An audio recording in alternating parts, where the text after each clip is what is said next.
right where we left off, right back to the chapters, right back to the great things. We back on that Shigurui, Shigurui, Shigurui, like Shigiru, Shigurui. Anyway, a whole lot of blood. So, chapter 23, Kengyo's estate. We pick up on this. If we remember correctly, there were cicadas, dead cicadas, in one of the boxes that Mia owns, and we're looking at those cicadas, seemingly, or a person that shares those same, how do you call them? Those same interest in dead cicadas. Obviously, there were what I would call symbolism in the cicadas because they probably represented all the people that got killed. And funny enough, the cicadas get opened up. Don't excuse me. The cicadas get opened up, and while they do get opened up, well, same for the people that get attacked by our boy Kikoru, Kakiru. Listen, Sagan, our boy Sagan.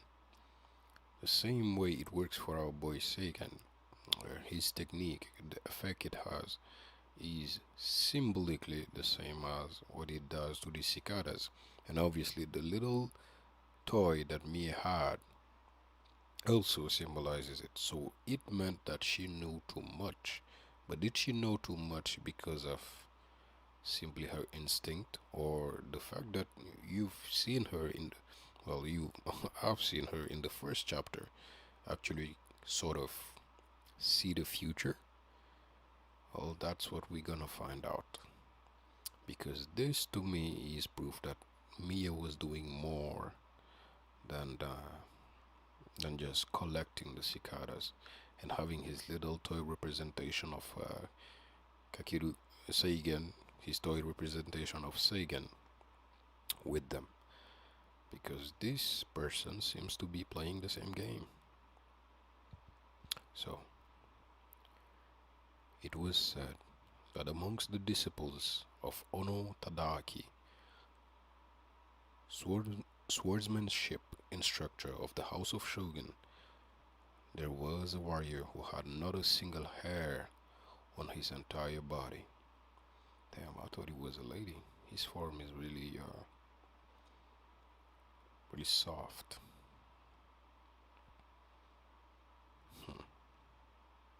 Seems to be enjoying that. Enshu, Kakegawa. There is somebody being moved across the bridge of some importance because you can see the people stay the fuck away from their way.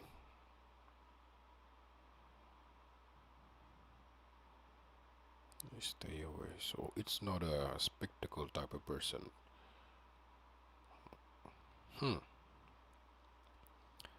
The man of Kogan Ryu, Kogan Gozaemon, and Genosuke were invited to the estate of Shizuhata Kengyo, which, if you remember correctly, is the rich person that owns this association of the blind. Yeah. However, it was safe to say that Shizuhata Kengyo had allied with Irako Seigen. It's Irako, I'm sorry. I'm tripping with the names. These days I can remember names of shit. Irako Seigen, and was the one behind the deaths of 5 fellow students. This is right after they had their little test to prove to the master that they are indeed loyal students, and they cut up each other, but they cried at the end of that chapter. It was beautiful, man.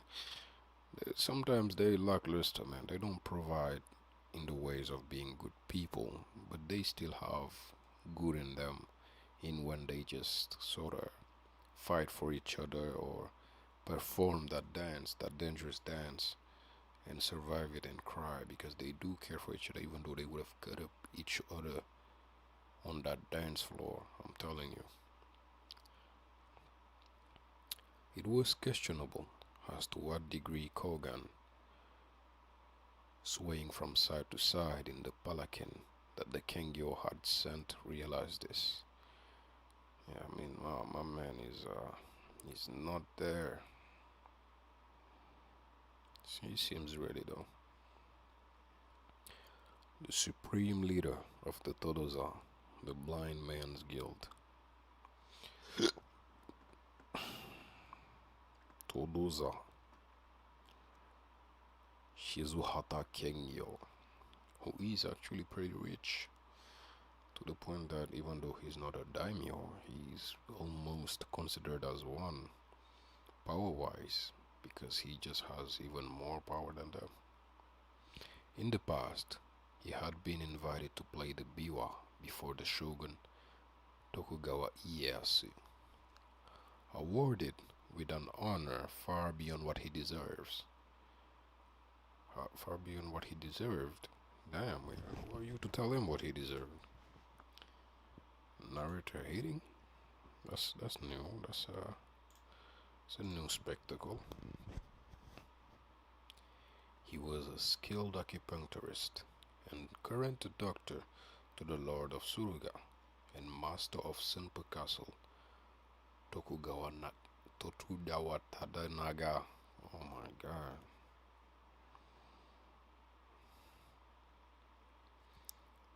So our man here, oh, he's pretty conscious.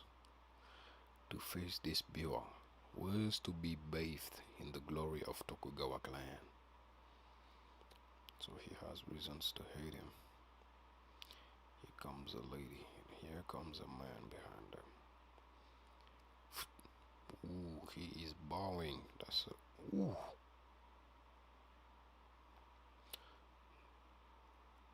Do not trouble yourself. Raise your head. He's making the face. Kogan, welcome. Hey.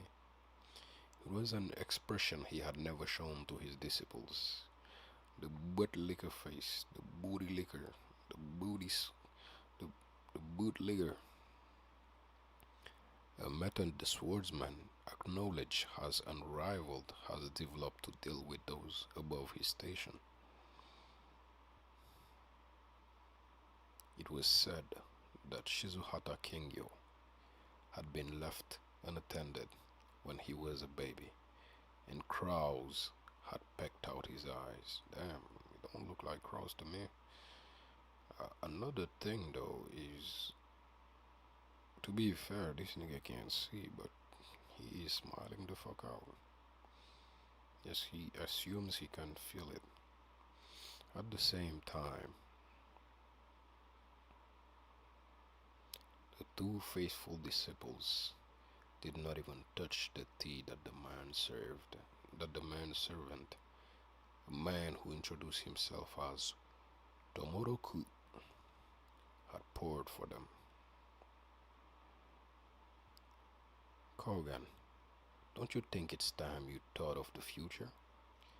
I've heard that you haven't even entered the castle in years. I thank you for you. I thank you for worrying on my behalf. If you must decide on an ear, only then will our Tono be able to rest easy. Polite title for the daimyo in disguise, the lord of Kakegawa Castle, Asakura Konokami.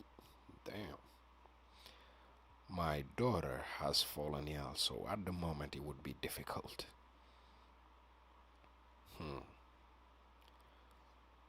Never mind, then I shall not speak of it anymore. Anyway, Kogan Ryu is the treasure of Kakegawa. That is all I wish to say. And I invited you today because I wanted the shrewd opinion and sharp tiger's eyes of a master swordsman. Clack, clack, clack, clack. He clapped. He's seeing somebody coming in.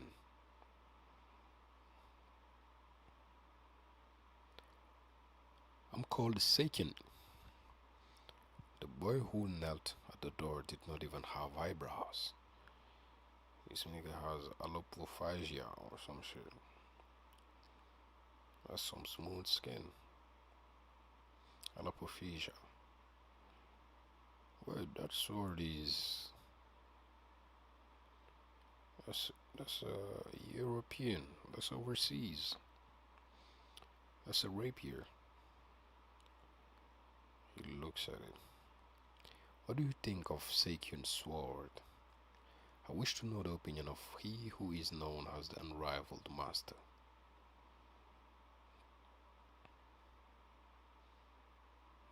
He has a point guard.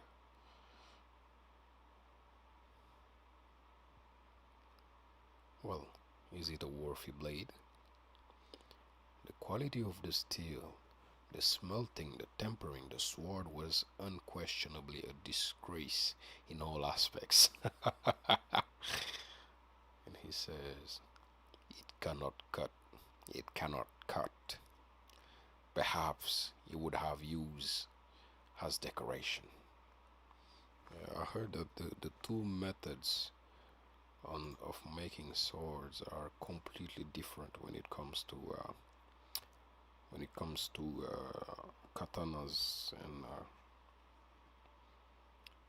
and on the other and European style sword, you know, because katanas really focus on that sharpness with fragility, and these ones focus on the strength and the weight, because that's what makes it all work, the weight of the swords. Decoration, you say? Kogan, I have heard that under your care are two disciples, lauded as the twin dragons.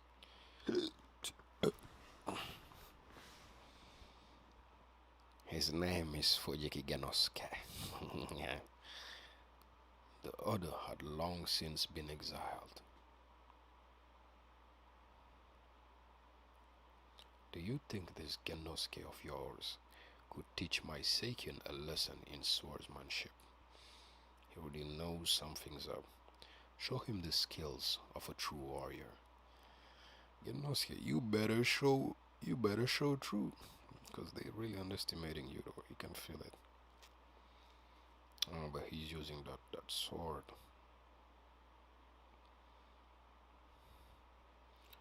Fujiki Genosuke will wield the wooden sword, and Seikyun one made for decoration. This motherfucker. This is purely for entertainment, so both of you just enjoy yourselves.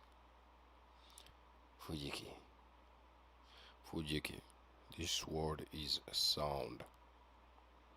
He checked the sword for him and he gives it to him. Huh? The master takes it. Sensei. Kogan, will you take his stead? If we are only enjoying ourselves. Sensei. Sagare, stand back.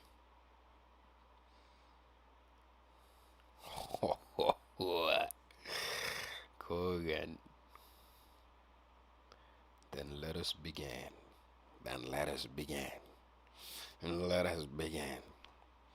Like he has constant anger in his voice. Then let us begin.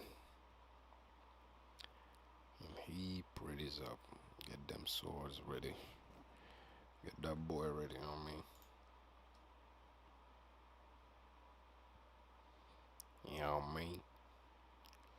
know me. The sword arm was twisted outwards, raised to mouth height. The left palm face downward, just below the chin. You can already see where they're going with this. You can see it right here.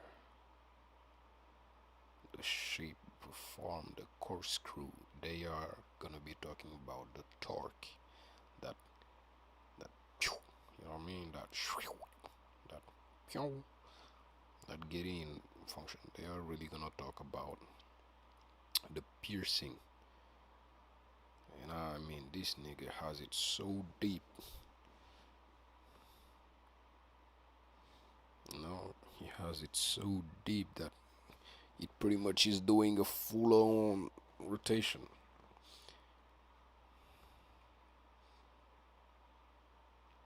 I shall demonstrate the sword techniques of España. I'm gonna give it a give it a little yeah, a little accent. Also do España. España, a land of barbarians. A land of barbarians to the south across the sea. España. I gotta do the voices right. At the king your side, the Moroku informed him of what was happening. He cannot cut anything in a pose like that. He don't reach to cut. This nigga wants to fucking stab. And they do stab with the Japanese sword, so it's not like they can't be watchful about that. You see, thinking of parrying, foolish. A sword that thin could never block anything. It's not gonna parry or block. It's more about rolling with the flow, I think. It will surely snap in half in the face of Sensei's wooden sword. Ooh. But the snake, if he goes on, it comes in. The blade wavered.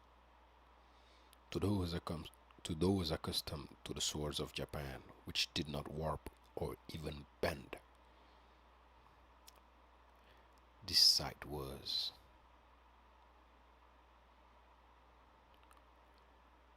nah.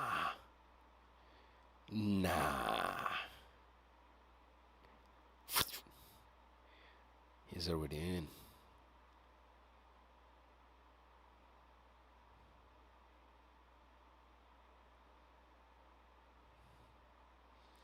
But see, the thing is, his dress is really thick, and I can already see it being in between the dress. They look with fright. The sword, ooh, he got, was not made to cut. It was made to stab. This bitch is smiling. To be fair, I'm more on their side when it comes to this old fuck. And here comes our boy. Pretty great chapter. Interesting chapter. Fly like a butterfly, sting like a bee. He comes in ready to be the new master. The tiger versus the what do you call it even? The wasp.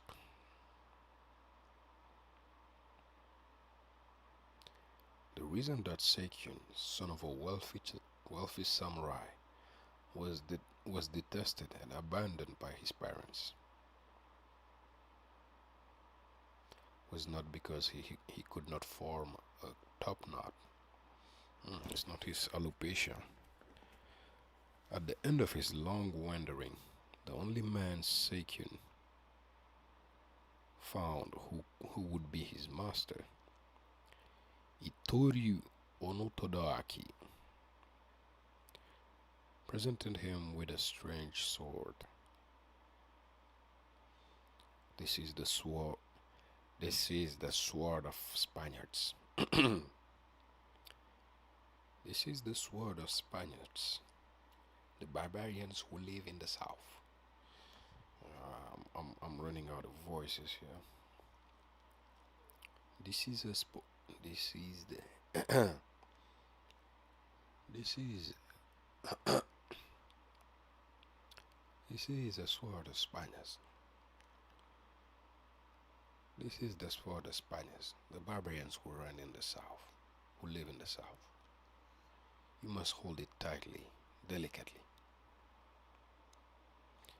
and thrust with it as if tossing a huggle. A dart made of by sticking 2 or 3 feathers into a bladder nut, similar to a badminton shuttlecock. Damn, the name is shuttlecock. Seiken studied the ways of this sword, and so Seiken did. He looked at it from all angles. It was the mission of honor-style Itoryu's discipline, of the shogun's sword instructor, to completely crush the fencing style of the heretic Christians. Oh, if a man's lord ordered him to take up the ways of that style as an experiment, it was his natural duty to follow those orders to the best of his ability. Seikyun could not understand this. Where did everything go wrong? A sword from a distant and foreign land, bending and wavering like paper. Gazing at the blade, Seikyun saw within it his own pitiable lot. He saw, yeah, the difference of the sword being so different from him.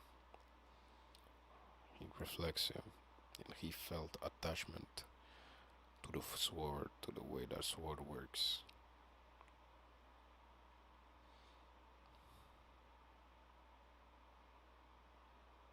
Yeah, they're both like outcasts. That's how he sees it.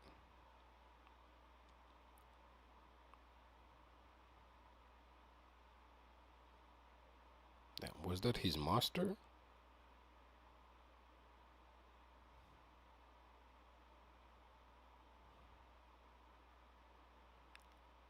Two years later, this motherfucker, this quaint blade, known as the rapier, skewered the disciples of Itoryu. Yeah, his master's right here, so it was not his master, but it was the bunch around him. That powerful style was now. I knew it. This old fucking coot. This old fucking coot. Right? You can say whatever the fuck you want about how he's a piece of shit. But what you can't say is he can't fight. And it's not just about he masters his own technique. He understands fighting to a great degree. So it didn't matter that it was new. I was worried because he's old and maybe stuck in his ways, quote unquote. But he too is a person that could probably not be accepted by society when you think about his hand having literally 5 fingers, 6 fingers, you know? Actually, not I'm saying it, I think they forgot a couple of fingers here. But yeah, he knows about that, I guess. So he might just be that ready for unorthodox methods. And so he grabs the rapier right under his what do you call it? Armpit. Oof, that was a struggle. A powerful style was now, ooh, attempting to bring down this tiger. Yeah, boy, you ain't ready. Boy, you ain't.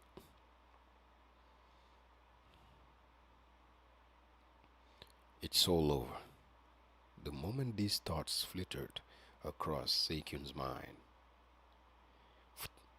the tiger loosened his grip. The tiger loosened its grip. It's all. What do you mean? The one Kogan's gaze was centered on was not Seikyun. Fuck, it's Kiku. It's Iku. What? How is it Seigan? Seigan. This track can just save you, bro. Hirako. Hirako. Ko means child, so I don't know what Ira means. Sagan was wearing that ceremonial robe. Sagan was wearing the ceremonial robes of a samurai. They were clothes that were not allowed for Genosuke, the male warrior of the Iwamoto clan.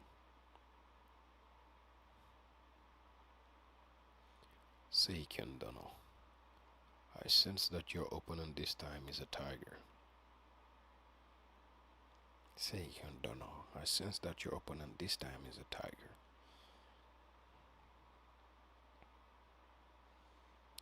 He goes for another strike, but I'm pretty sure the old man is hella ready. He was just distracted, and you should know that, man. He goes multiple strike. But he comes in.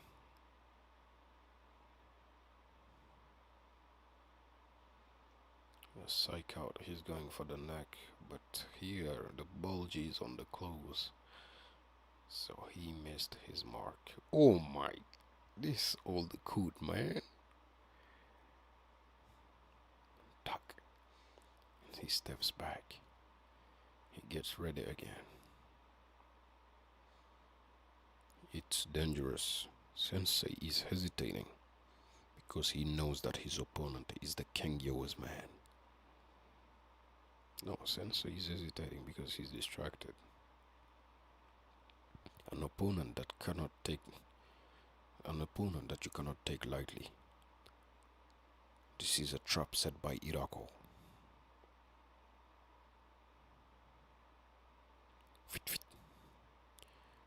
Ooh, he actually got him. He actually stopped. So the psych out was on the top. He sucked up the first strike on the top and goes for the feet. Stop his feet. He has no reaction. Light work. So he's thinking, oh, I got his feet. Now's the time. Nigga bulging. Vein bulging. And the dynamic pose. You can just tell that the leap is phenomenal from the pose right beforehand. Like a coil. You can just hear the mechanism hold the strength to bounce just from this pose. And he goes poof, flies at him, goes right for the neck, and there seems to have been a strike again on the wooden sword. And here comes the hand to hand, because he's hesitating. This is the time. He leaves him with the sword, and he neutralizes his sword.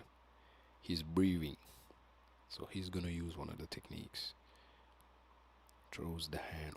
Ooh, that's the one we saw. Weirdo that was sucking his own dick. Use the one that broke a nigga's neck. Oh my god! Look at that shit. On his cue-ball ass head, right in his face. Shit sent him flying. Oh no, he's not done. Watch out. Giving me a elbow. Whack, whack. Bro, this old man tough. He's a piece of shit, but he tough. Yeah, he's done for. Mr. Seikyu, no way. I mean, when you got that clean ass shaven head, honestly, Hitting it is just that satisfying, bro. It's like it's your birthday. And here stands the old man. What was that sound? Seiken-sama was. Seiken-sama has.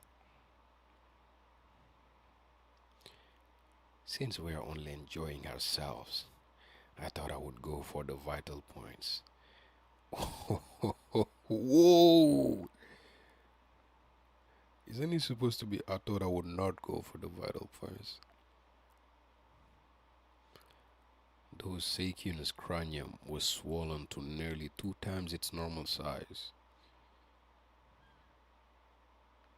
So I guess he's. Oh, he still has his sword in his hand. That's not a good sign. Seikyun Daro. Damn, nigga got whooped.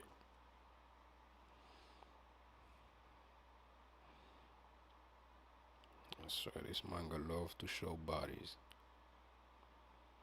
Binding agreements. Male bodies to be exact. Oh, he gets up.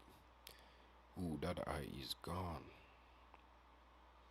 Seikyun rose to his feet. His face transformed. Oh my god. No, not only his face. The end of his sword, too, was not facing Iwamoto Kogan. Ah, Seikyun, you're being a disgrace, man. It was the moment that the true nature of Seikyun, a man unable to understand the meaning of loyalty, was revealed. Yeah, I mean, he betrayed his Itoryu master, I guess. And so he goes for it.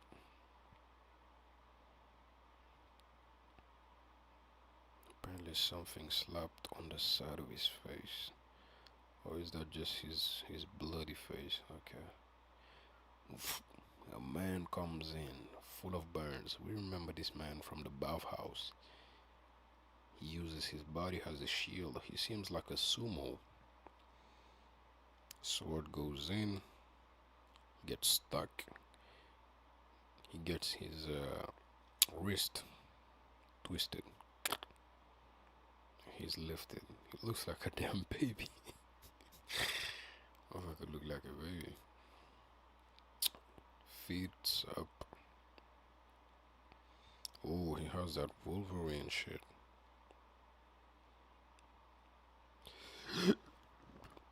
If he doesn't, okay, no, he did use it. I was gonna say if he doesn't use it, it's really cool that they just foreshadow that he has that. And he does use it. Look in awe as he pierces the small body of this nigga.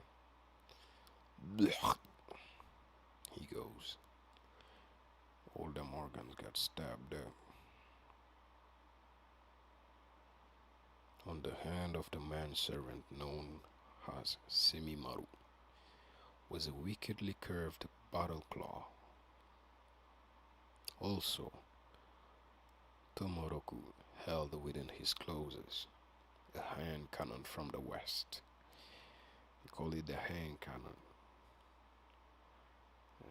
That glove. Get that stick. So here, pissing himself.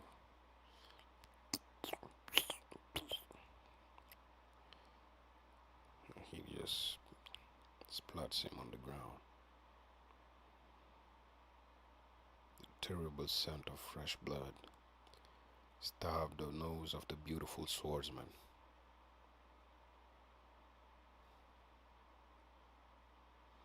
Oh, they're eating inagi. Was it inagi? Eel. Seikyun, that wretch. I can't believe he tried to take out his anger at losing to you, on me, his own master. I guess this is all of my own shortcoming, giving a stipend to an unfaithful man like that.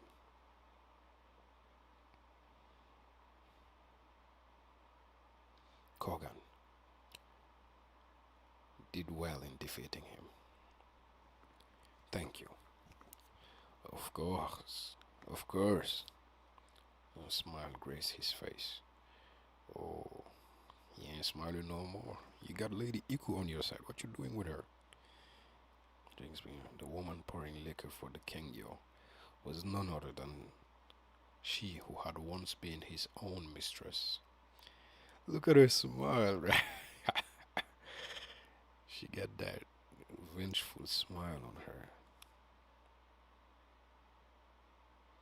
And this how you treated her, man. Look at her tangs. Burned up. Oh my god. Genosuke and Ushimata of a station not permitted to gaze upon the Kengya's face, waited in a separate chamber, worrying for their master's safety. Hirako Seiken.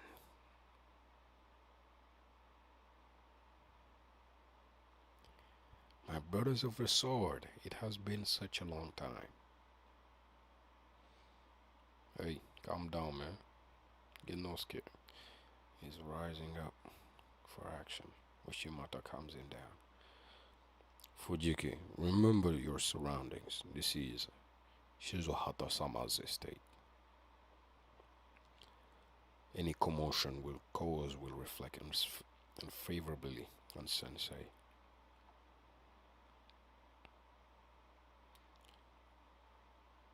Ushimata's Heian, allow me to pour a glass for you.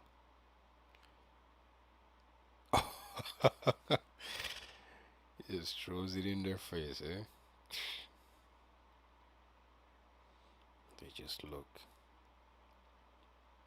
Excuse me. My eyes are not what they used to be. You funny motherfucker. Irago, you were the one who sought to use barbarian swordsmanship in an attempt on Sensei's life. You are mistaken. Seikin was originally planned to slaughter Fujiki Genosuke. The old man saved him. He probably thought that Fujiki was in danger. Fujiki, can you still call yourself heir to the Kogan Ryu, protected by a wizened old man? Oh,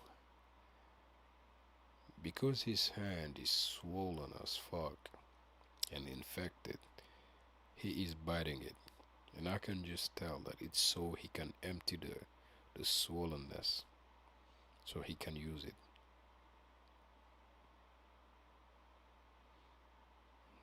That's not it, Irako. Shizuhata-sama said for the fighters to enjoy themselves. That is why Sensei told Fujiki to stand back. What is it you wish to say? Fujiki Genosuke is a man who never plays around. Oh, spat that shit right in his face.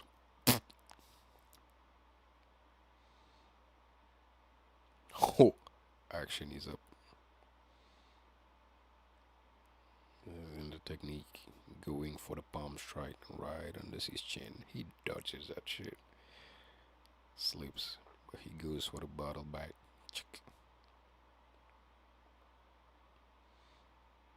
He touched him? Nah, no way, man.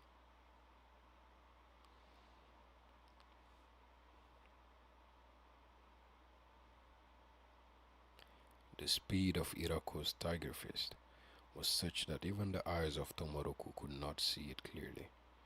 Damn. And he's known to have good eyes. Never play around, you say? Don't lie to me. You curse who banded together to see a woman's breath and make eyes like this. Oh, he is fighting for the lady. Okay, he's fighting for the lady. He's becoming whole. He's becoming a better man. You curse who banded together to see a woman's breath and make eyes like this.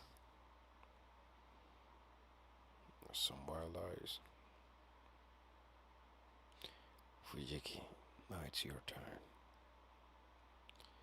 Night has fallen. Night had fallen since.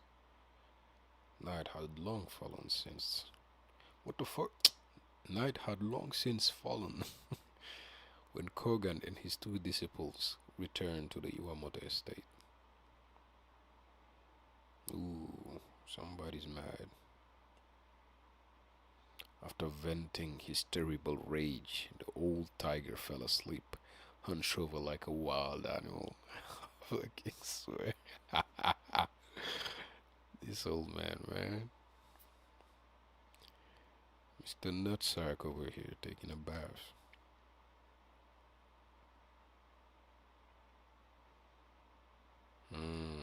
That did good to his hand.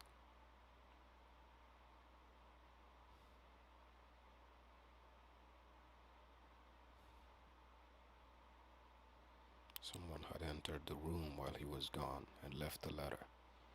The scent of that letter was the same that had caught Genosuke's attention on the day he had first met Seigen. On the coming night of the full moon, there will be two shadows standing before Akiba Temple. Irako Seigen. No, we get my boy smiling again, that's rare. It was an invitation to a one-on-one duel.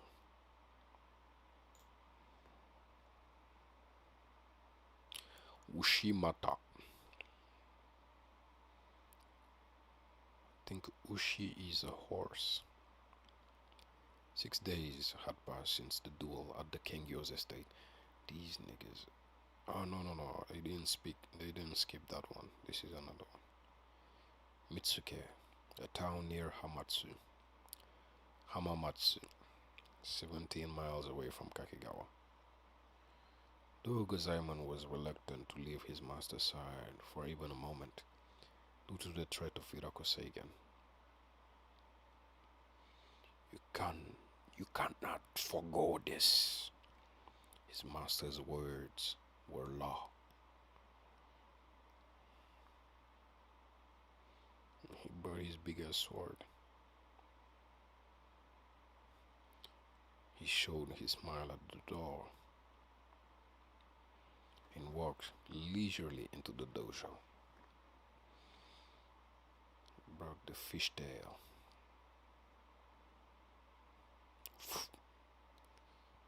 Amazing. He was escorted into the inner chamber, and the dojo's master, Sudo Shume, presented him with a modest sum of a token of gratitude for teaching the dojo's student. Whoa, that looks not big at all. When the full moon of August drew near,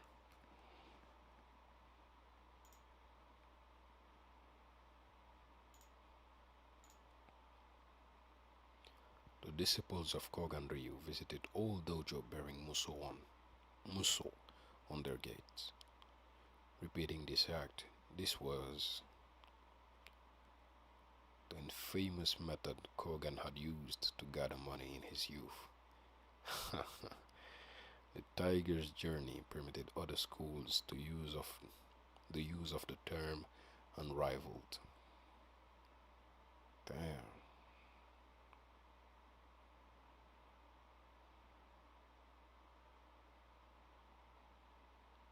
Though the disciples normally journeyed to separate places dividing the labor, this year Gozaemon went alone. Fuck. At that moment, the only ones who could protect his master at the Iwamoto dojo were Fujiki Genosuke and 3 licensed masters, former students of Kogan called from the Nobi Dojo. Some old school niggas. Ah, Ushimata. I should have known this was your mashup. He goes and he eats his rice ball and he sees him. The fat nigga. It's beefy nigga for beefy nigga. A beef on beef action. Oh, this dude also got his fingers cut off. He stands looking at our boy. Shimada drops. Oh, hell nah. You wretches are. The majority of Kengyo, in order to protect their assets, hired men skilled in the martial arts. There was a reason why the Kengyo, a man with power equal to the daimyo, had seen fit to lend his strength to a mere ronin, such as Irako Seigen.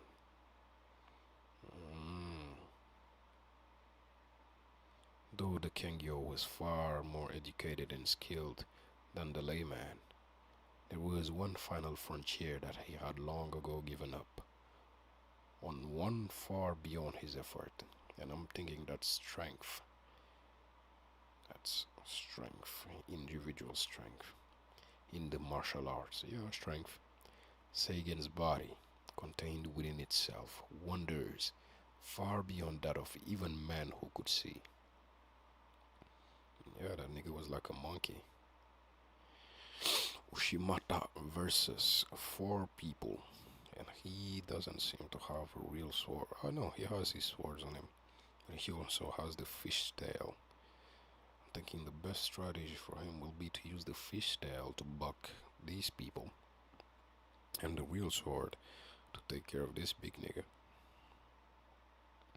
It was an opening that had presented itself because of his hurry to return home. No matter how skilled the warrior. If he were to become the target of multiple enemies in an open area, he could not resist even for a moment. Damn. These darts thrown in a straight line could only be seen by the target as a tiny approaching point, impossible to parry with a sword. Were sent by Irakosei. Why are you talking, bro? And that shit were thrown fast as fuck. They were already on their way. Tak tak. But the one mistake these men had made was the fact that they had not anticipated the existence of the shield.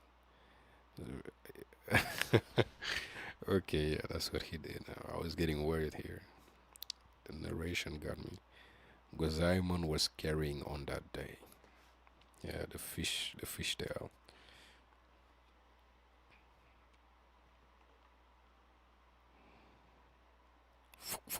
They throw some other ones. Pak, pak, pak. He uses it again. The wooden sword known as Kajiki. Swordfish. Oh, sorry, not fishtail. It's swordfish. How close or far are they? Because that's still gonna be a struggle. Because I mean, goes for his sword and. Ooh. They say that he doesn't need a big cut, just a small cut. When you work for the Kogan Ryu. Though they had thought that a distance of over 17 feet. Though they had thought that a distance of over 17 feet would put them beyond the reach of a sword. 17 feet! Now, come on now.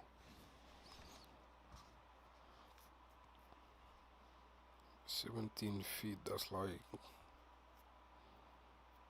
3 meters or 4 meters or something. No, seriously, like think 6'7"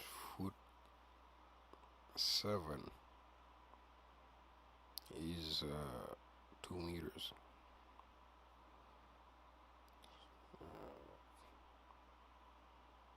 It's like at least 5 meters, 5 meter plus.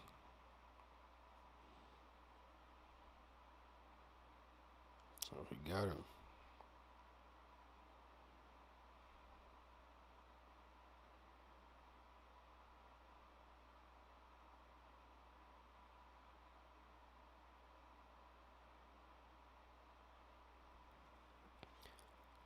Semimaru's most dangerous weapon was not the battle claw attached to his right hand.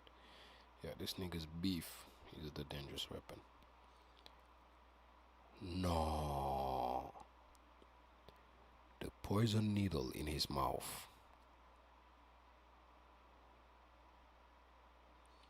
Propelled by the terrifying force of his stomach, was sufficiently powerful and accurate that it could pierce a swimming cod's eye. Oh man, this nigga's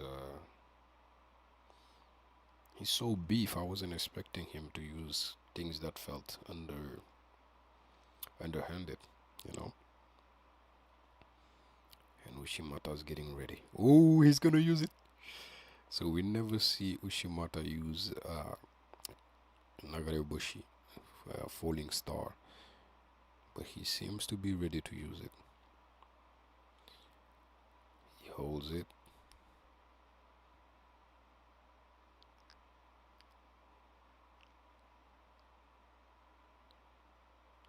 He lets go. Damn, these niggas didn't even have the time to fall. Oh, wow.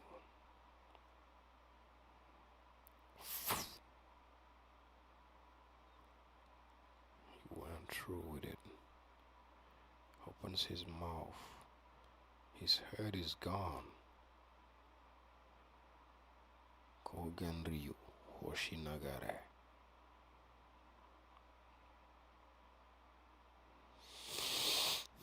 My man. Ah, shit. He was dead though.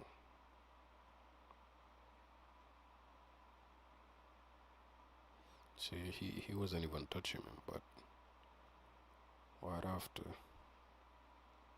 perhaps it was the will of Hirakusegan.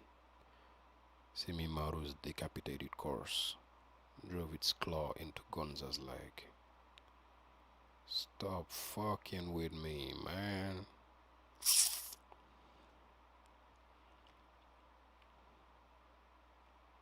It's poison.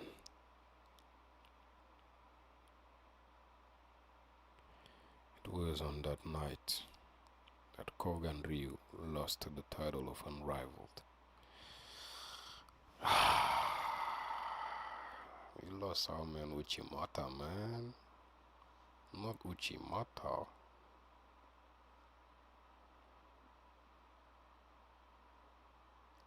Seppuku.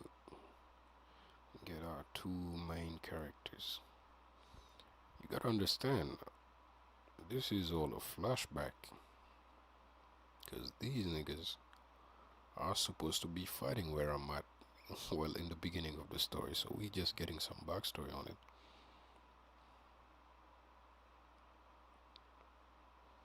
Shigurui Metal Pain.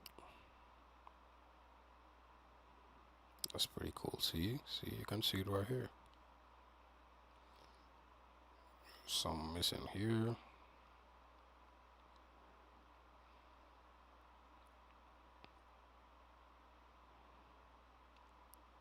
Firelock, Transformation, Blind Dragon, Nagarebushi, and Death Flash.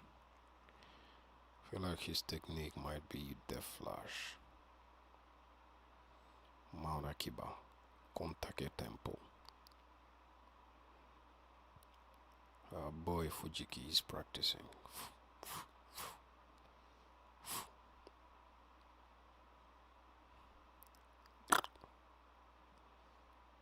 Cracking his hand. Genosuke told nobody about the invitation Seigen had sent to him.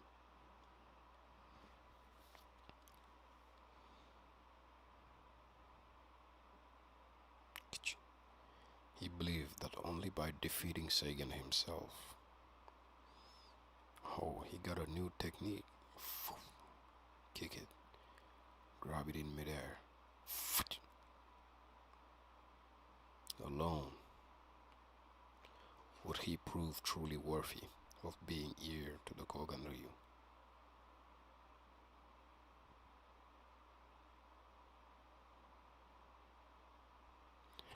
The night of the harvest moon, opening the chamber doors and gazing up at the moon was a time-honored tradition of the warrior clan. You don't even see Mia's face. She is not here, man. Neoya Rokurobi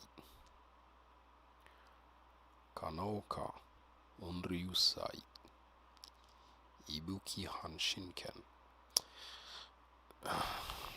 Yeah, listen, these boys might be traitors. And look at Mia. She is smiling. If she's smiling, nothing's good's going on. Why are they giving us a transparent shot? Ah, they're just telling her she's good. She's feeling good. For whom had she blossomed once more? Once again, Mia's body glowed sublimely in the moonlight. It is truly beautiful. This snake is eating the cup. Eating the sarak.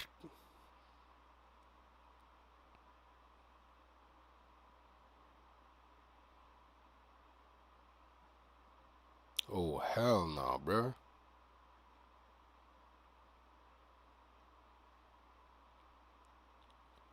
Was Tomoroku, the man who had been at the Kengyo's estate. He got a rope and a gun. Sorry, does this nigga have a bomb?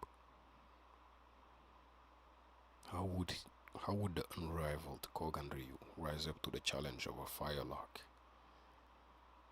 He's stepping forward.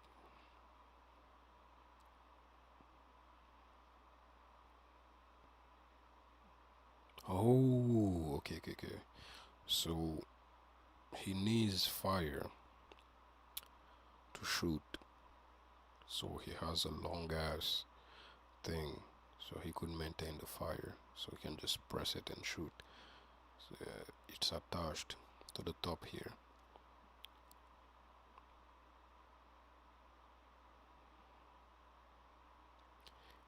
It was the first time anyone had walked towards him, leisurely advancing towards the deadly barrel. I mean, for sure. Tomoroku instinctively realized a terrifying truth. If he could not kill with a single bullet, yup, the wounded tiger would pounce before he could load the next bullet, shredding his throat to ribbons with its mighty fang. If so, the target he had to choose were the head and the heart, so that it's one shot, one kill. Is he giving him sideways? Yeah, he's giving him the sideways. But the heart of a man facing sideways was securely protected by the rigid muscles of the shoulder. Good.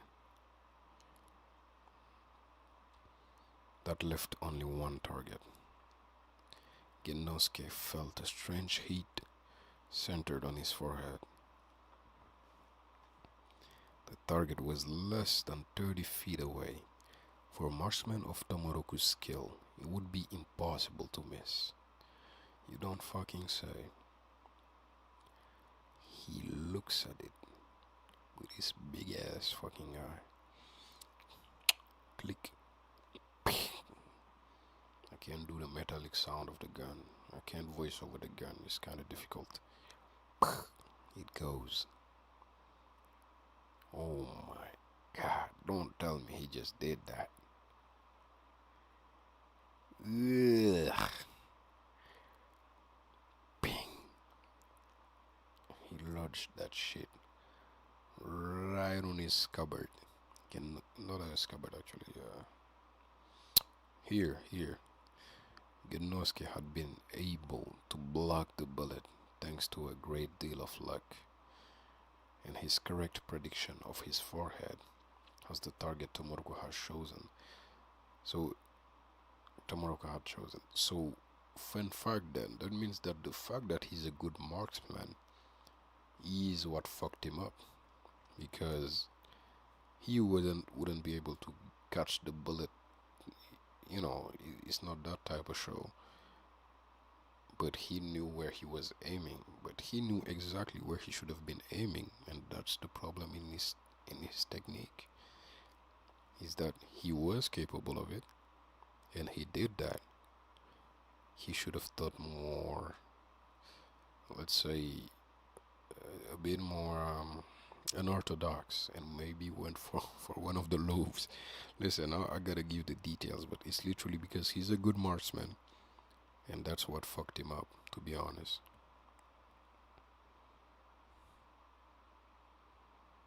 As the target Tomoroku had chosen. And there he goes. And so he runs. He's running, but I don't think he's alone.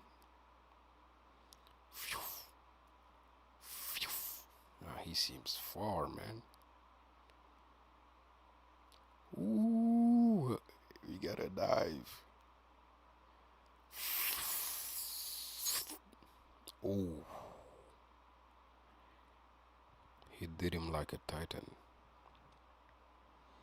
Did him straight up like a titan. Said no more transformation. Almost got his throat too. He's hella decapitated.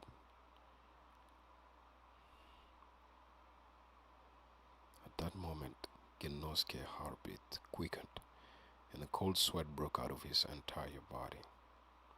He had just realized that he was wasting time as his enemy had planned, leaving the Iwamoto dojo undefended. Yeah, because the main enemy is probably those people that he considered allies.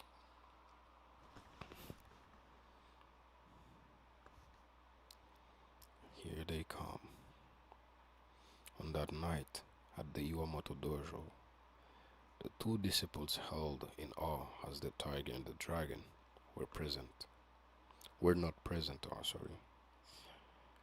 When night fell, the main gates of the warrior's estate were completely sealed, not to be opened again until sunrise. But, yep, traders, on that night, the sound of the locks being drawn back could be heard. So Mia, like I was saying before, Mia, in those little cicadas, the molt of the cicadas, probably received the messages for each deaths and all of that shit.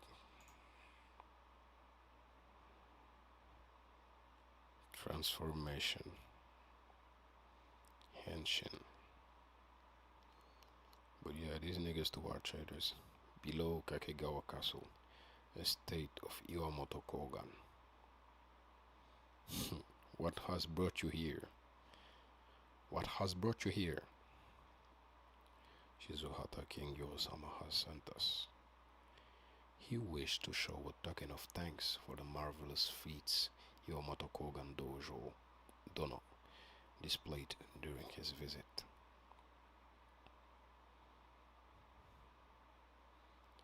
Is that a biwa? Well, what a pleasant surprise. Come, enter. I guess these niggas are not traders. That's a surprise.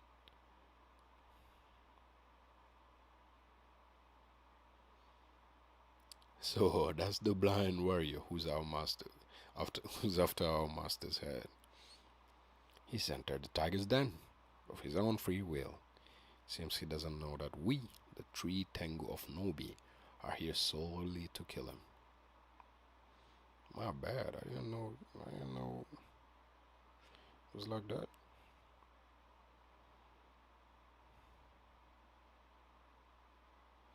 Yamamoto Kogan sat hidden behind a veil of silk, as though he were a high-ranking noble. Though Sagan, a blind man, could not sense him directly.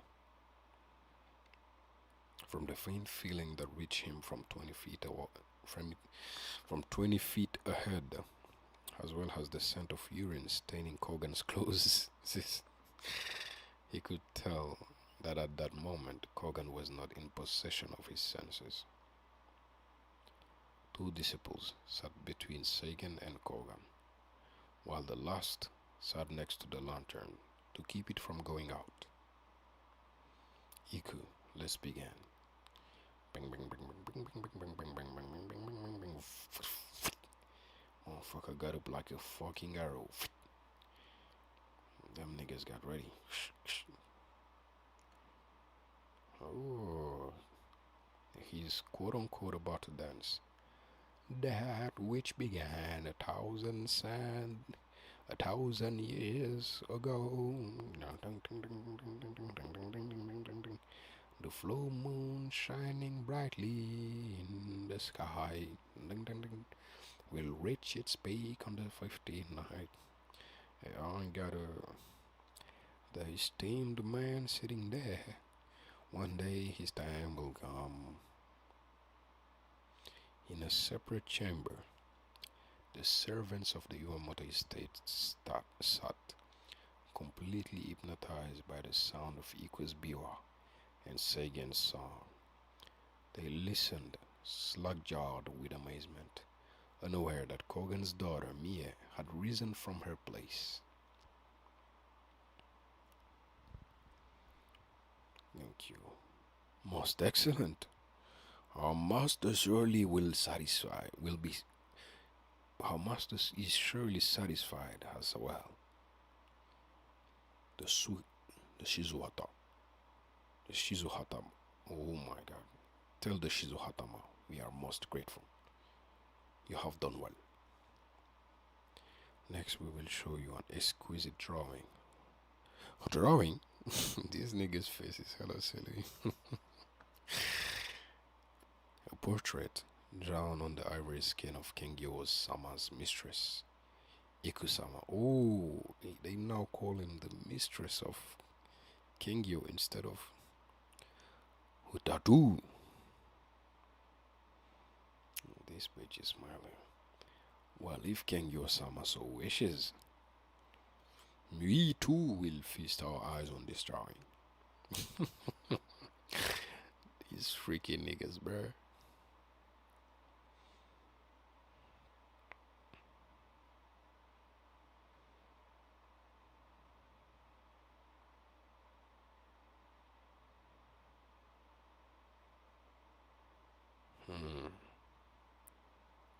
That doesn't seem to be a drawing. Only the biddies.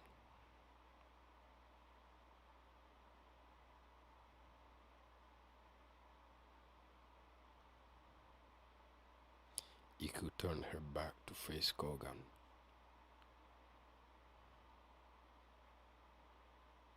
And at that moment, Sagan heard the sound of the old tiger's hair rising on end. He had seen it. It's a dragon choking out a tiger.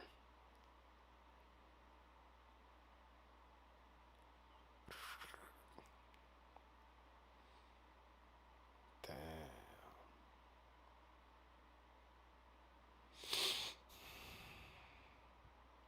Right on the body of the woman he can't ignore.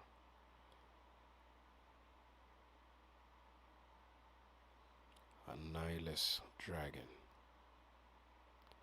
strangling an ancient tiger, its fur tinted gray with age.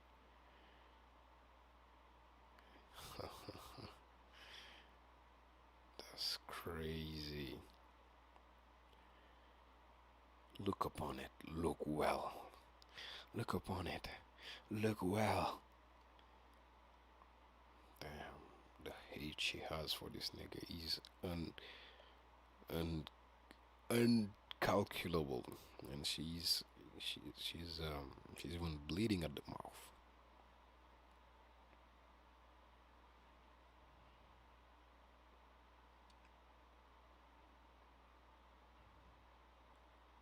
Master, what? Now she ain't kill Iku. He slashes. Oh my God, Iku, why do you put yourself in these situations, man? No, my girl. He slashes that shit right off her. Oh,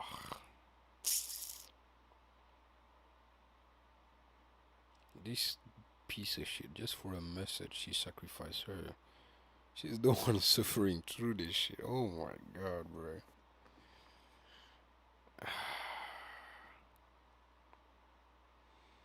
He gets out, gets ready. Say again, Sama. No, not say again, Sama. Please, do what you will. Say again, Sama's a dumbass, bro. Iku, you've done what? No, this nigga is actually really selfish. I'm not gonna lie to you. Because she already sacrificed the titty. He, see, that's what I mean by,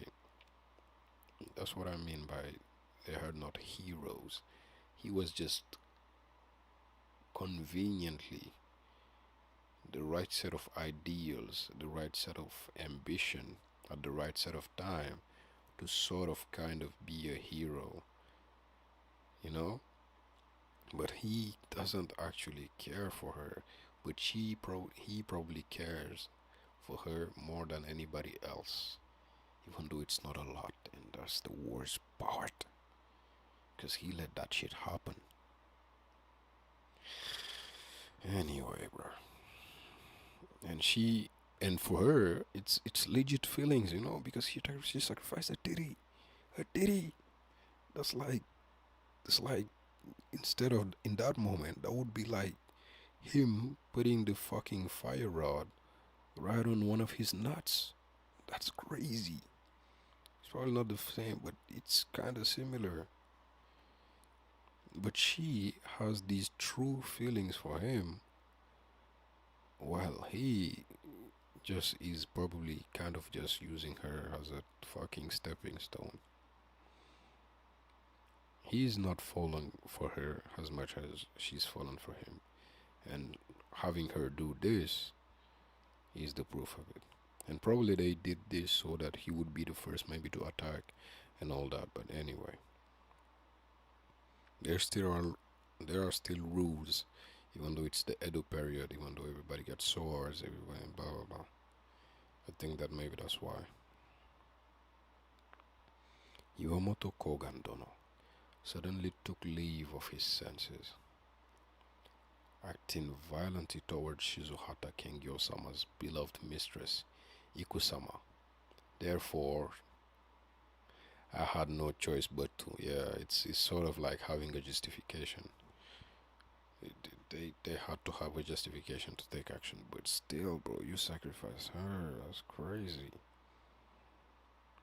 This was what Sagan was planning to tell the officials who would arrive after he had completed his mission.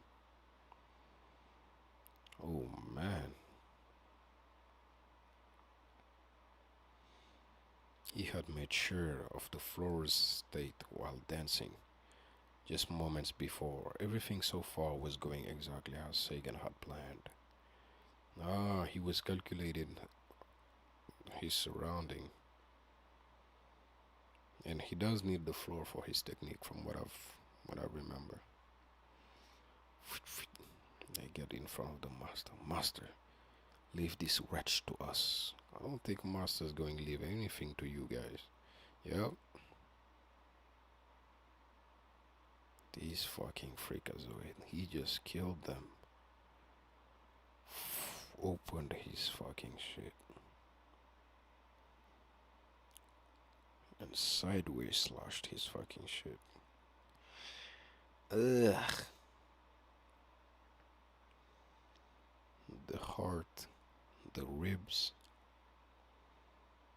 every muscle, every fucking, oh my god.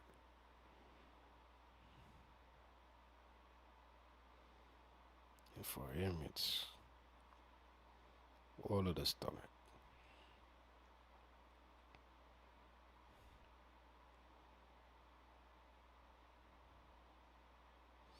I cannot believe this.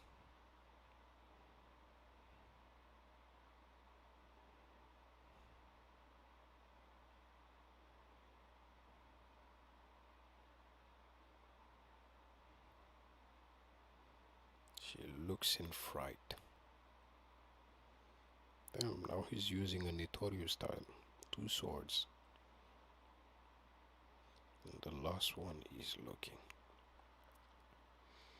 The one mistake he had made was that on this night, Iwamoto Kogan was not completely sane, nor was his mind dim and confused. Okay, so he's like in between. He is truly in the state of a beast.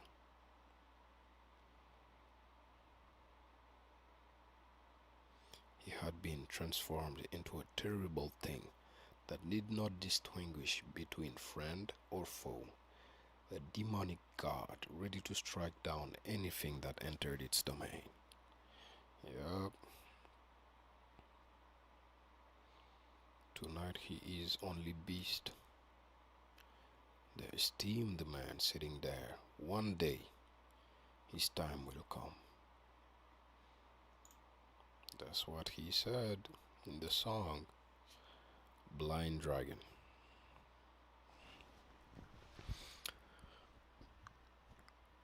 Meonai Ryu, I don't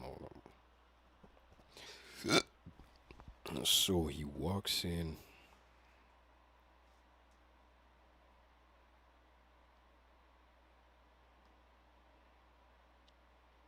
Incredible.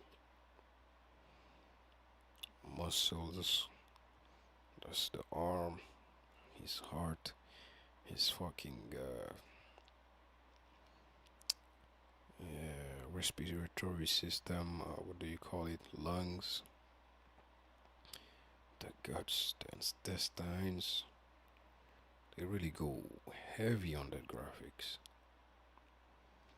In an instant, the inner chamber of Iwamoto Kogan became awash in a sea of blood. Iku, seriously wounded by Kogan's evil blade, began to think that perhaps she was already dead. The horrors of hell spreading out before her.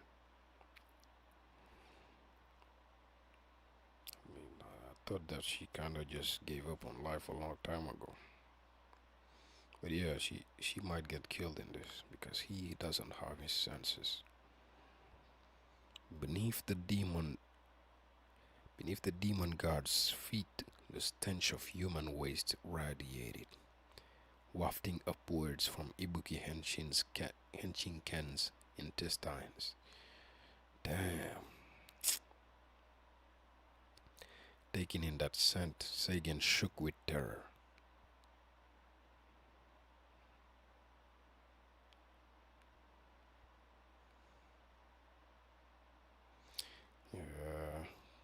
Guts everywhere.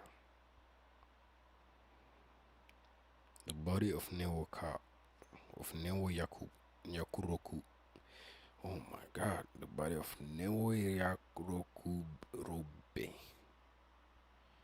Neo Yaroku Robe suddenly burst forward.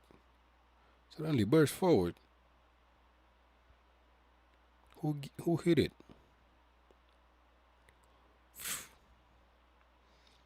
Splattered on top of him.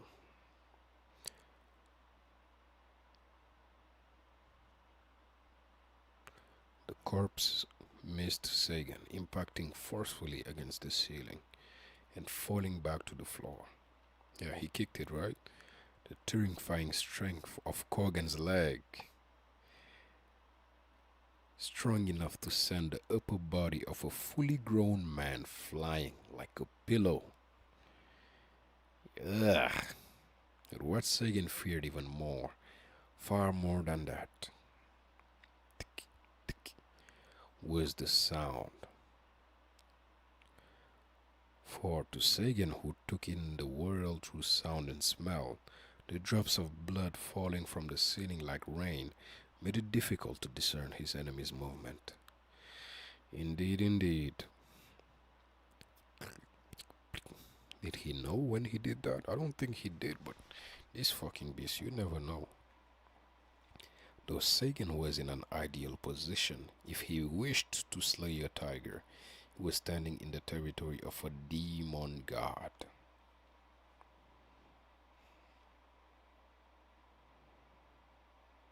The moment Kogan supplely shifted his weight to his front foot, Sagan made a desperate leap.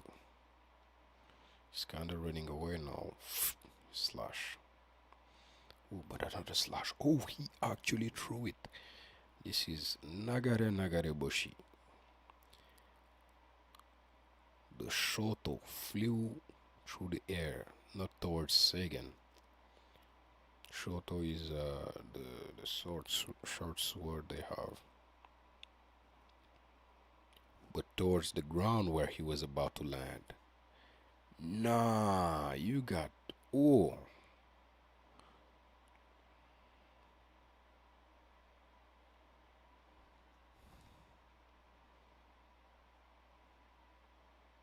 Did he step on it? No, he didn't.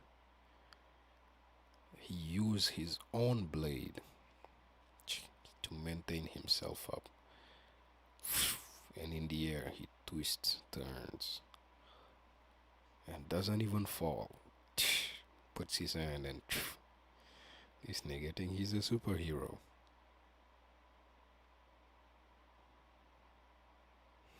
He remembered the court. That's where everybody would usually meet. Ha ha ha ha. Look, the nigga that sucks his own dick. He's right here. Ha ha. His flesh remembered. This was the ground where the ritual to enter Kogan Ryu, the test of the sticky bean, had taken place. What better place to end that history is coming out.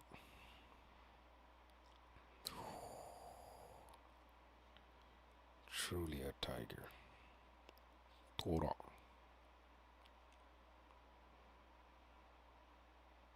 It's not too late. That much he was sure of. Genosuke's swift feet had already carried him to Kakegawa. That was far, but he's running. Wait for me, Hirako. He's thinking of Hirako, not even his sensei. She went for the lights. Closed them. Behind the demon god's back, the light that had illuminated the yard went out. The clouds began to hide the moon. Considering the failing sight of an old man, it could be said that this pitch black darkness was to Kogan's disadvantage. Hirako-sama, take your vengeance. But at that same moment, the demonic god's pupils were slowly enlarging like those of a great hunting cat. You can see even in the night. When the old eyes of the demon god succeeded in completely capturing Sagan's figure beyond the darkness, Sagan's blind though he was also clearly sensing the ancient target's presence, the ancient tiger's presence. with his ears, his nose, his tongue, his hair, his skin, with his scales, and with his rage. Oh, so even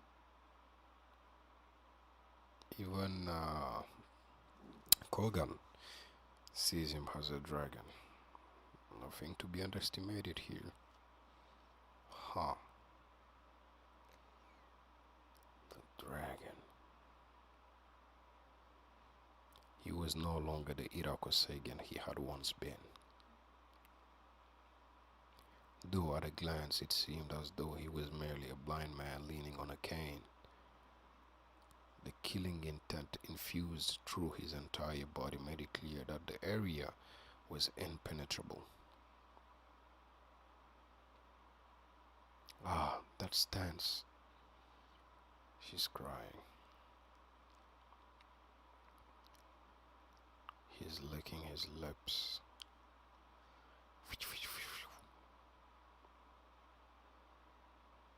Ooh, Nagariboshi. It was the first time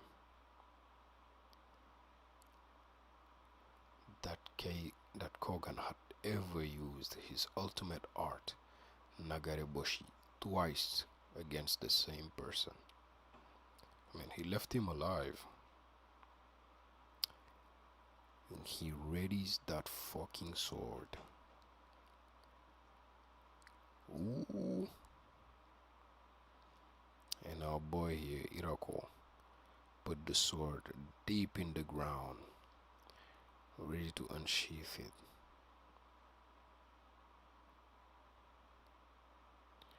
Huh. The same goes for Kogan. But even with blood right in his lips.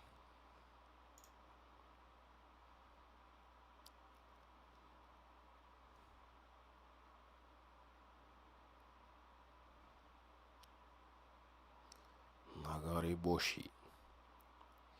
The ultimate art of Kogan Ryu, Nagariboshi. Nobody could defend against this arcane technique. Yeah, except another Nagariboshi. At that moment, Iku and Seigen were within Nagariboshi's range. What? Iku, why don't you get the fuck out of here, man? Their heads already faded to part from their shoulders.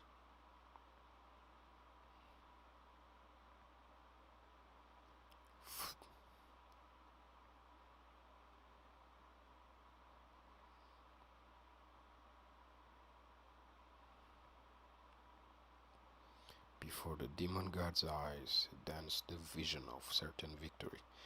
Yeah, that's why you ain't gonna win, bruh.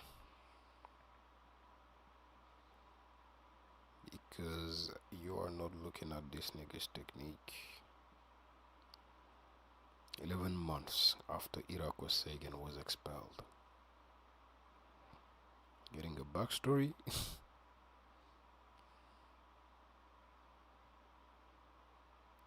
Feels it.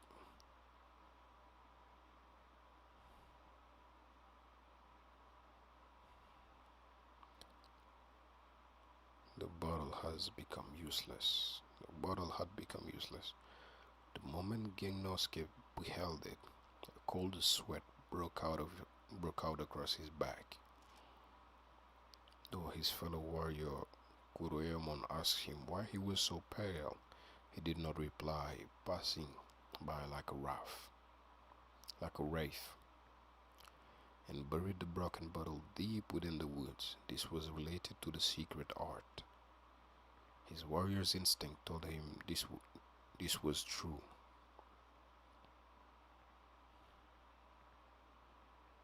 Gennosuke steadily entered a deserted house in the dead of the night, and arrayed before him discarded bottles picked up from outside a tavern.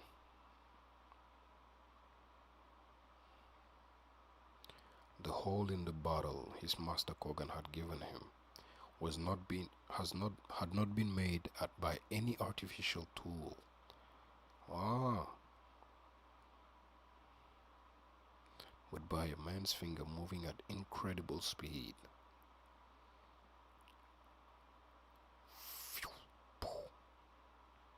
But it broke it. It didn't go through. This bottle was not completely empty, but was also standing on the table with no support, and yet only the top half flew through the air. It was a marvel brought about by fingers which moved with outstanding speed and force.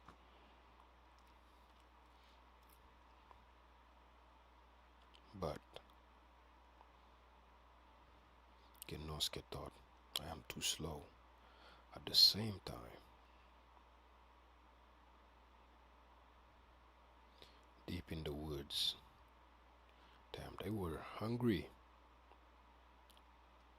Iku and the now blind Sagan had encountered a group of robbers. A blind man and a beautiful man. They could not have imagined more succulent prey. Iku was prepared to give her life if it meant that Sagan would survive. And that's the problem, Iku. Iku, stand back. Sagare. He throws out his sword. Lovely curse. He slashes. He misses. It was a mistake. The blade was so deeply embedded within the tree that he did not move in the slightest for all of Sagan's efforts. Ah, you fucked up, bruh. Oh, this is how he discovers the technique. This is how he discovered the technique. It's embedded and he tries to get it out by all force. But through that force that he's exerting it and the form that he's taken,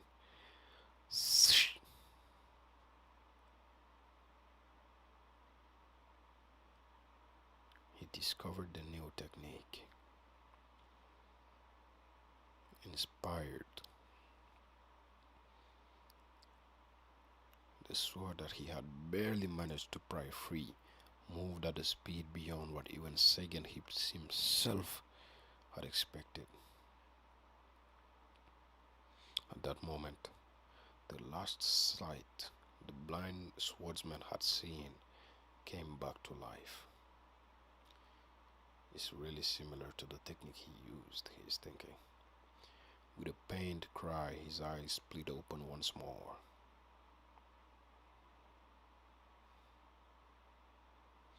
If one wishes to gain, he must first give.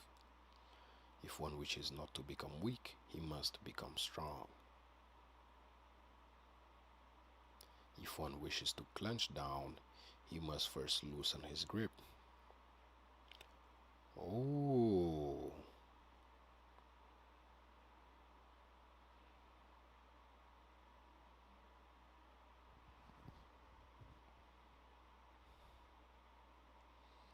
And so, that's when he figured it out.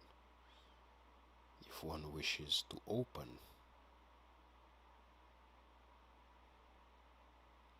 he must first close.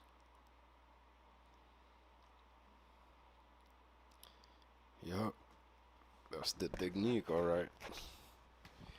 We seen him use it against those running a few chapters back. And we now get the backstory of how it happens. It's all about holding it in and letting that shit go like an elastic. Right in there. A perfect hole. When Genosuke appeared at the training ground the next day, Shihan Ushimata set eyes upon him once and granting him a full-length license. Set eyes upon him once and granted him a full license to Kogan Ryu.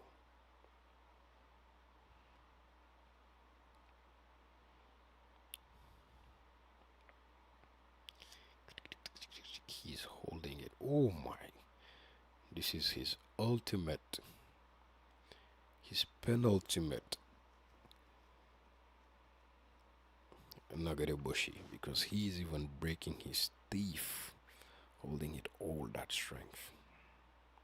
He lets go. Next chapter, the results. Death Flash. Oh, they are both going.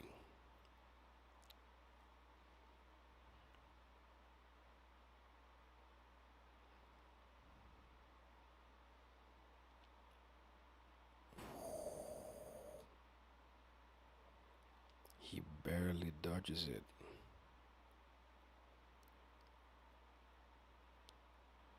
Guess the master has finally surpassed. No, the pupil has finally surpassed the master. He dodges it and is going right in. Slash. We're seeing everybody that got slashed. The poor little dude Genosuke. This nigga, Mr. Weirdo. The big nigga. And there went the slash. He just slashed the master. Yeah. Wonder if it would have been different if he was fully conscious. The slash went in, saved the life of my girl in the back. Look at the tiredness. She's eager to see him fall. All that Iku could see was Seigen's fallen form. I won. I defeated Nagareboshi. Yes, you used Nagareboshi. Though his fingertips, he had sensed through his fingertips, he has sensed the feeling of his sword cutting through flesh.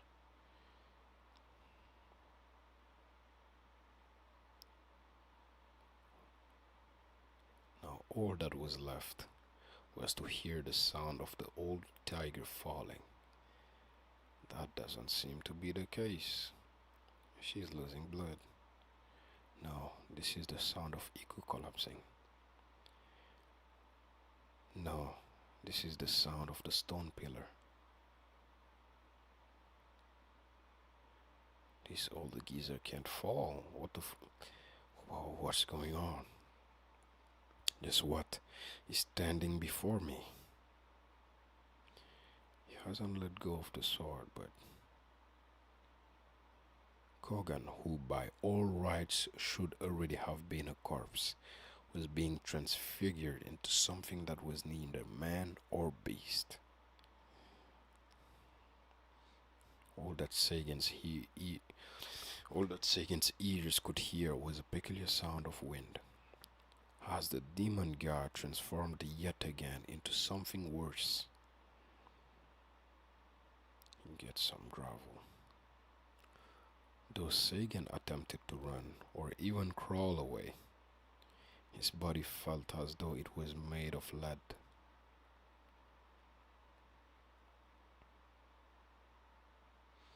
Yeah, why'd you kill the little boy, man? Stepping on him.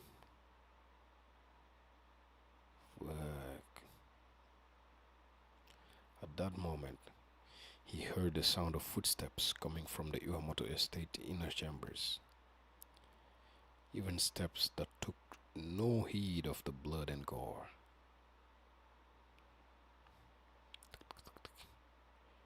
She put her thumb between her middle and index fingers. It was the proper conduct of a warrior's daughter to support herself on these 3 fingers and her knees as she moved forward.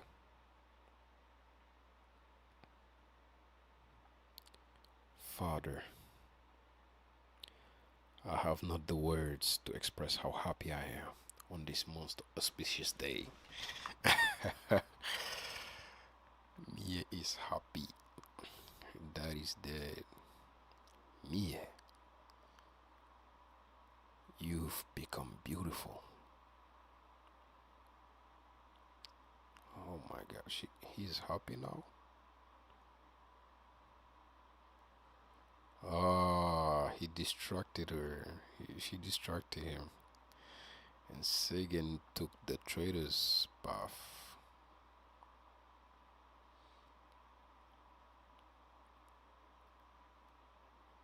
Come on, dude. But he was not a samurai, to be honest. So these were not things that he was taught, or he just so he was just seeking strength, though. So this is how he operates.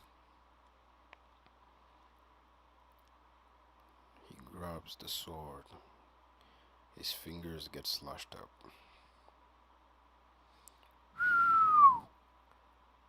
So that's what happened. It did not slash him in the middle, it slashed him at an angle.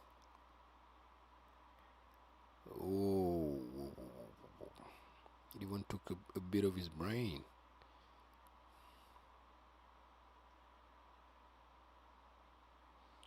And so he finished the slash.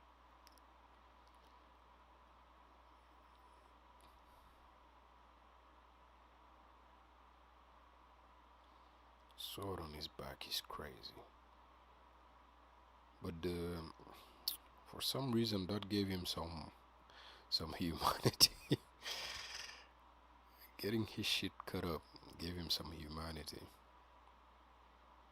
I want to understand here. So when he held the sword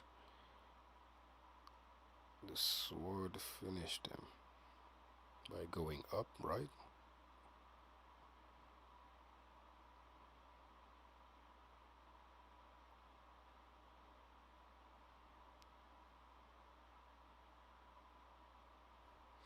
So they say Kogan had already lost half of his face from Sagan's first strike. You can see the brain, you can see everything there. Dang, everything.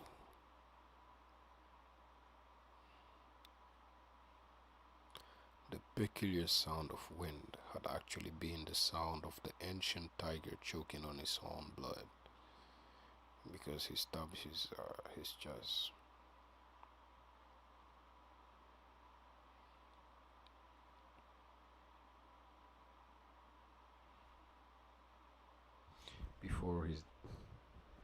Before his daughter's eyes, he slowly collapsed. Damn, she passed out. And the other side of his face flew somewhere, looking at the fucking moon. The right side of Iwamoto Kogan's face, of the swordsman, once loaded as the unrivaled master of Nobi, rested on the roof, staring sightlessly at the moon. Yeah, doing, I guess, what he likes, staring at that moon. Damn.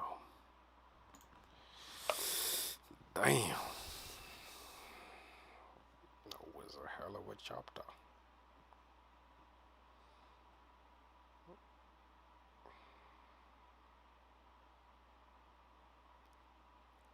Sakanagare.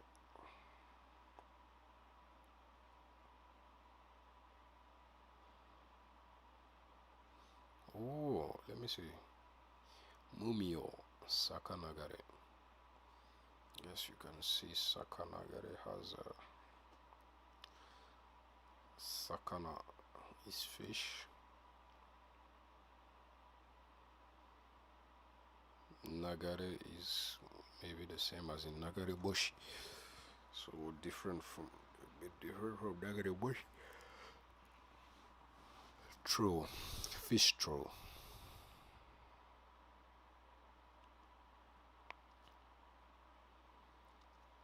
Fujiki Gennosuke arrived at the Iwamoto estate, his right hand covering next to his shoto.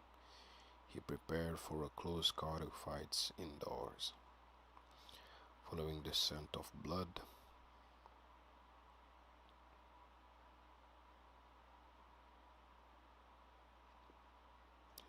Did she just wake up? Damn. It's a whole lot of bodies.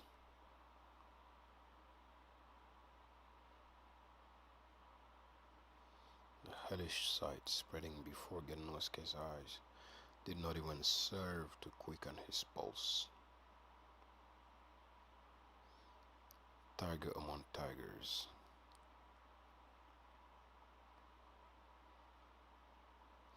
Yeah, that dude has no need for you anymore, so he's not gonna marry you.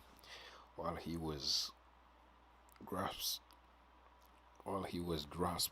the blood sustained Mia's wrist to make sure she was still alive, and checked her for wounds. He caught sight of his fallen master. Damn.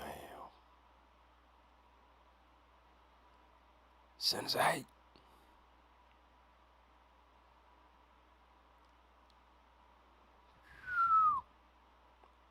Fujiki, welcome home. Now she wanna. What the fuck this nigga do? There's no way he's trying to revive him, bruh. Mia's talking to you, bro. Mia's goes Tiger's cup, even now attempting to remove the blood, clogging Kogan's windpipe.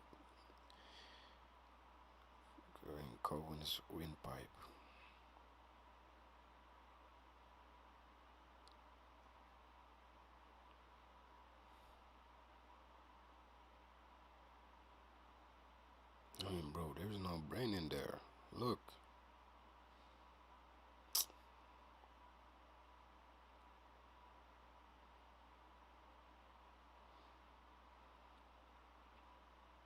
The sight that the official Onuma Kanbe beheld upon arriving at the estate was the daughter wearing a crimson kimono like that of a prostitute, sitting serenely in a sea of blood,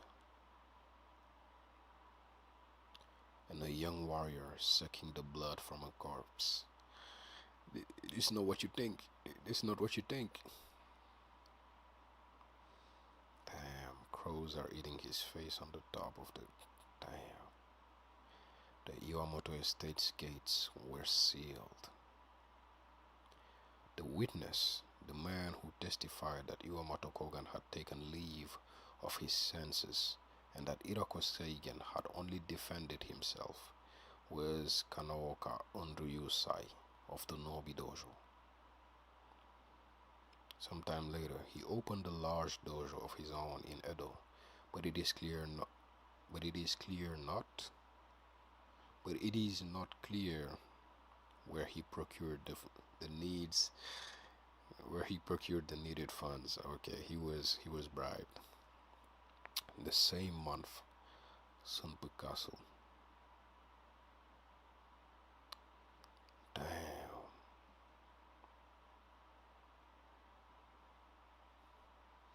And so our boy presents himself again, Tadanaga. So you are the blind man. No. He's rich as fuck. The weirdo. So you are the blind man? No.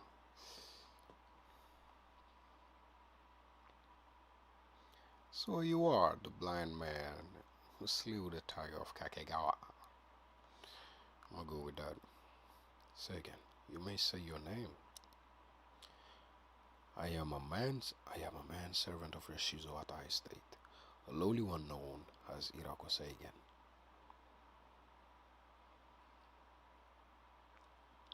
I wish to see a demonstration of your skills.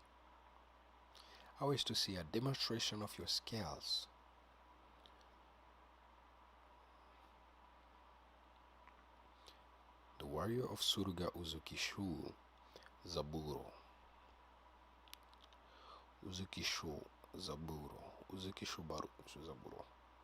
had been married to his wife, Konatsu, for only 19 days. Damn.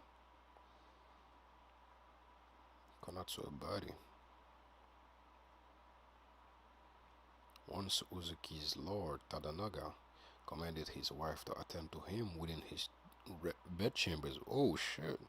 He refused and was later captured while attempting to flee the castle. Fuck. That's because he was a real one. Fuck.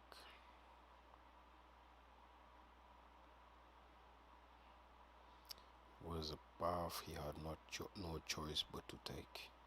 For it was common knowledge that among the women who entered Tadanaga's inner chambers, yeah, this nigga kills them. Few ever emerged under their own power.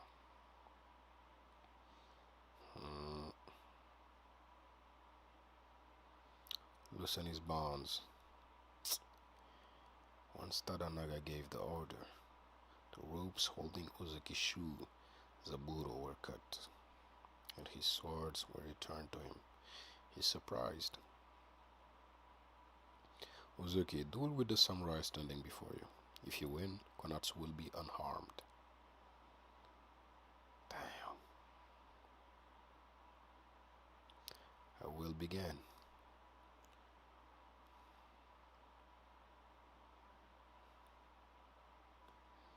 He looks kind of sad about it. You're blind?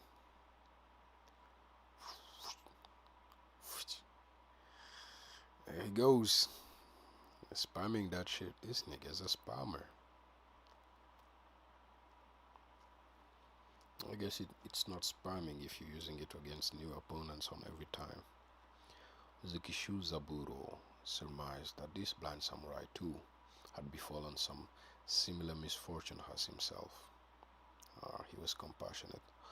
Also, no matter how he considered it, the man was not in an attack stance. No!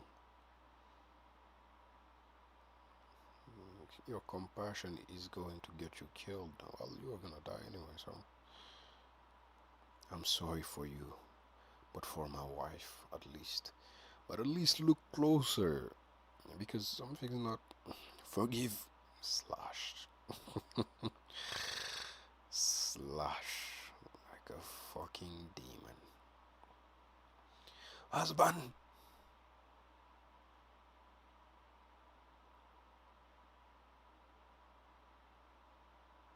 Anata. Damn, she felt that shit. I guess this was a pity kill. She cut her head. Her scarlet flowers bloomed on the white sand of the yard. Tadanaga's nostrils flared. This freaky fuck. I hope I have not offended your eyes. What is the name of your school? Momyo Sakanagare. Literally, lightless reverse flow. The latter part is a reference to Kogan Ryu's Nagareboshi. Irako developed his art specifically in order to combat it. Whoa, whoa, whoa, whoa, that's fully cocked. What is this? No. Ushimata is alive. Stop playing. Making his return to Kakigawa after 7 days, Uchimata Gozaemon saw the sealed the gates and realized everything. He's alive. He's alive. Break that shit. Though the strength of green bamboo was on par with that of human bones, in Gozaemon's hand they crumbled easily, as though they were but straws. There's no way Gozaemon's alive, man. His master Iwamoto Kogan was no longer among the living.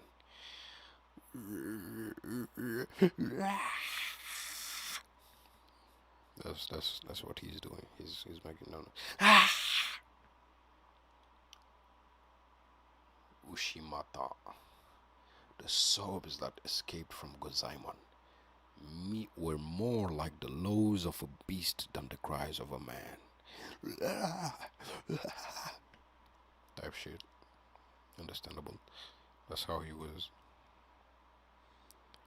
But I thought Ushi was horse, not bull. That's mushy. Unauthorized entrance to the seal estate was strictly forbidden.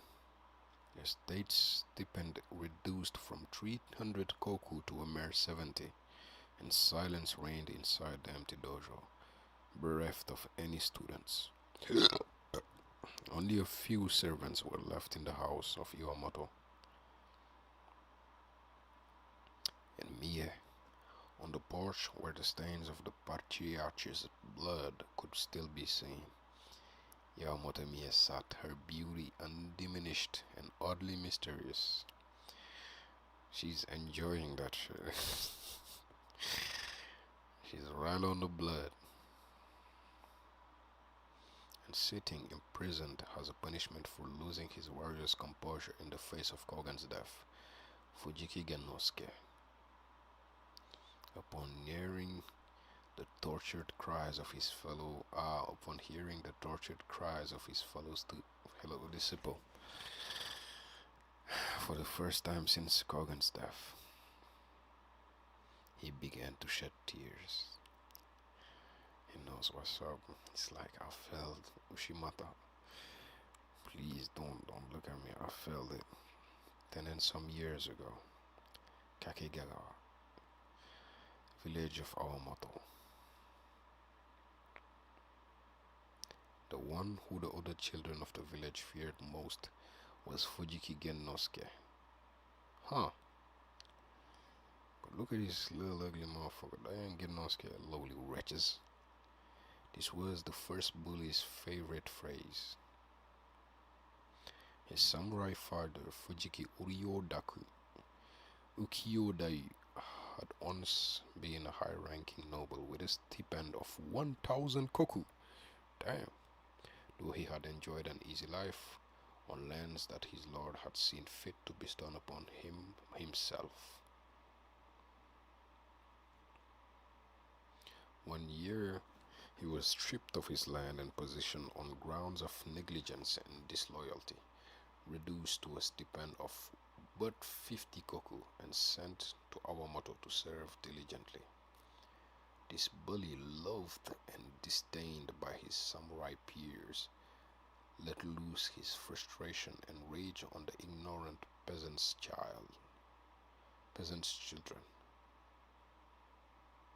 Hold on, there's something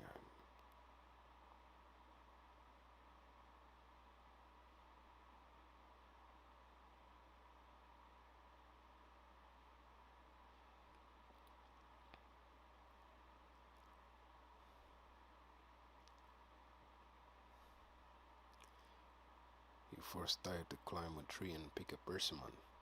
Wait, is this Gennosuke? There's no way.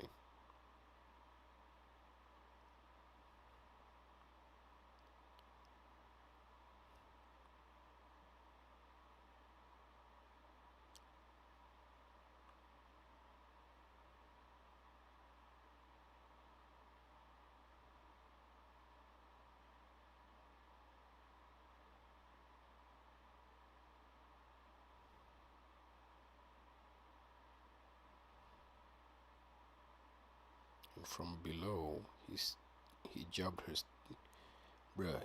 her with a stick. Then Yoichi was walking along a path. He threw down a rock from above as large as a child's head. Had Yoichi taken one more step, he would have been killed instantly. Stop playing. But no matter how cruel his acts were, the children of peasants had no choice but to bow to the children of samurai, touching their heads to the ground and begging for forgiveness. That's not Gennosuke, right? In the village of Awamoto was another child who shared the name of Gennosuke. Okay. As the son of a farmer, he had no family name. Ah. Oh, look at little Gennosuke, man. It's Gennosuke, nearly always silent and not given to overt shows of emotions. Yeah, that's the boy, right? was seen as a dumb child by his parents. Oh, he's just a silent boy, man, and was given worse food than his brothers. Shit. This Genosuke became the bully's ideal target.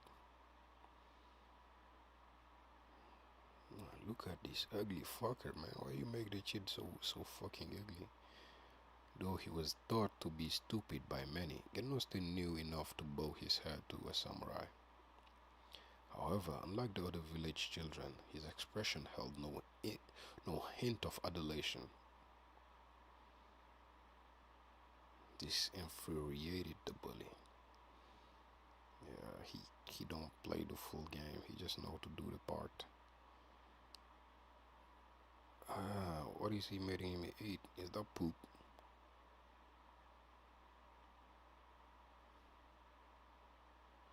Yeah, on that day the bully Genosuke filled the other Genosuke's mouth with horse droppings. Yep, that's some shit right there.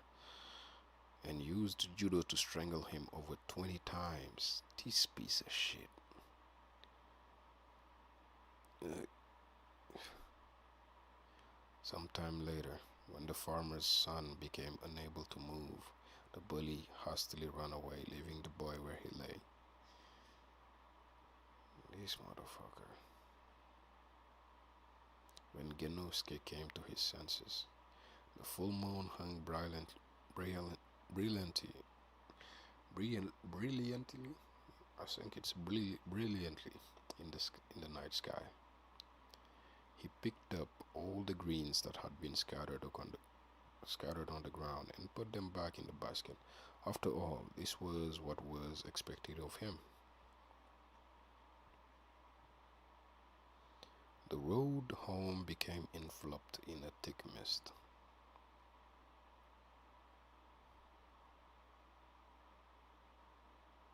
He's having hallucinations. Is that a gut?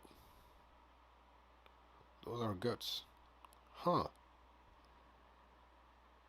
He imagined himself gutted. The vision of the tiger forced him to stray away from his path. His destination was... Huh. The next morning, the bully Genosuke was found dead. Yo, this nigga's a young killer. His head having collided with a stone wall.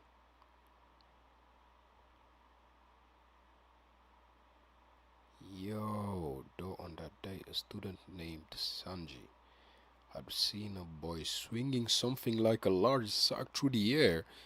This nigga swung a full nigga. This little kid, he's he swung him by the feet. It was only later that he realized that it had been another human being. There is no way he just swung him. The nigga swung his body from his feet. Ah! Upon seeing what Genosuke had brought back, his mother Mugi let out a piercing shriek. For what her dumb son had brought back was a child's scalp and a samurai's topknot attached to it. He's getting punished. That's why he was coxed out. When the boy did not reply to any questions, his father Magobe hung him upside down from a tree. This was solely an attempt to appease the wrath of a samurai would visit upon the one who had taken his son's topknot, and prevent that anger from affecting the culprit's family as well. He's trying to sacrifice him to him. In a few minutes, the boy's veins would burst, killing him. At that moment, a man who looked to be a samurai of the castle approached.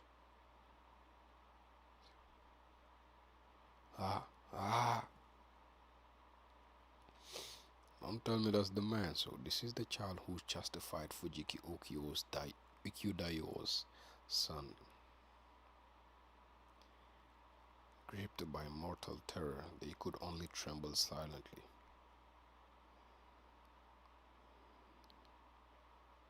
Let me see the hand. Yup, 6 fingers. He was saved by the dragon, by the tiger himself.